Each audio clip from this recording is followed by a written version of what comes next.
8 সপ্তাহের টানা উত্তেজনা, সংঘাত আর অস্থিরতার পর অবশেষে আবার আলোচনার টেবিলে ফিরতে যাচ্ছে মধ্যপ্রাচ্যের দুই প্রধান প্রতিপক্ষ ইরান এবং ইউনাইটেড স্টেটস।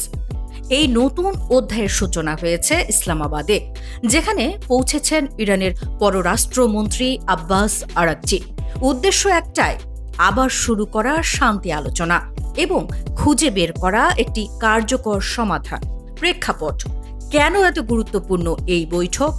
গত 8 সপ্তাহে ইরান, যুক্তরাষ্ট্র, ইসরায়েল উত্তেজনা চরমে পৌঁছায়। বহু প্রাণহানি ঘটে, বিশ্ববাজার, বিশেষ করে তেলের বাজারে অস্থিরতা দেখা দেয়। এই পরিস্থিতিতে কূটনৈতিক সমাধানই এখন একমাত্র বাস্তব পথ হিসেবে দেখা হচ্ছে। কি বলছেন ট্রাম্প? ডোনাল্ড ট্রাম্প জানিয়েছেন ইরান একটি নতুন প্রস্তাব দিতে যাচ্ছে, যেখানে যুক্তরাষ্ট্রের কিছু গুরুত্বপূর্ণ দাবি পূরণ হতে পারে। তবে তিনি এটাও বলেছেন, প্রস্তাবের বিস্তারিত এখনও তার জানা নেই। অর্থাৎ আলোচনার দরজা খোলা, কিন্তু চূড়ান্ত ফল এখনও অনিশ্চিত।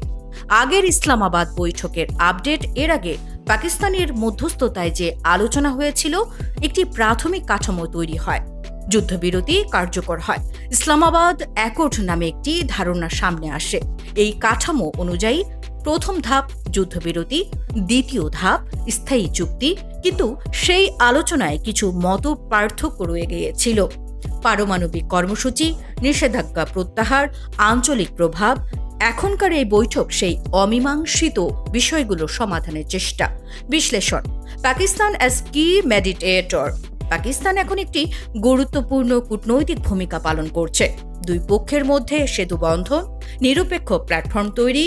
ইরানস স্ট্র্যাটেজিক মুভ: ইরান সরাসরি সংঘর্ষের পর এখন কূটনৈতিক পথে এগোতে চাইছে। এটি হতে পারে চাপ কমানোর কৌশল, অর্থনৈতিক স্বস্তি পাওয়ার চেষ্টা।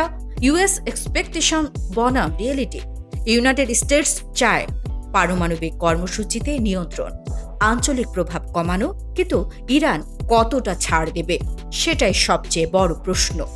মার্কেট প্রেসার ফ্যাক্টর: এই সংঘাতের প্রভাব পড়েছে তেলের দামে, বৈশ্বিক সরবরাহ ব্যবস্থায়। ফলে দ্রুত সমাধানের জন্য আন্তর্জাতিক চাপও রয়েছে। ট্রাস্ট ডিফল্টসিট প্রবলেম: সবচেয়ে বড় বাধা হল পারস্পরিক অবিশ্বাস। আগের আলোচনায়ও এই সমস্যায় বড় ছিল। বড় প্রেক্ষাপট: বর্তমান পরিস্থিতি দাঁড়িয়েছে, যুদ্ধবিরতি আছে কিন্তু স্থায়ী শান্তি নেই। আলোচনা চলছে কিন্তু আস্থা কম। আশা আছে কিন্তু ঝুঁকিও বড়। সামনে কি হতে পারে?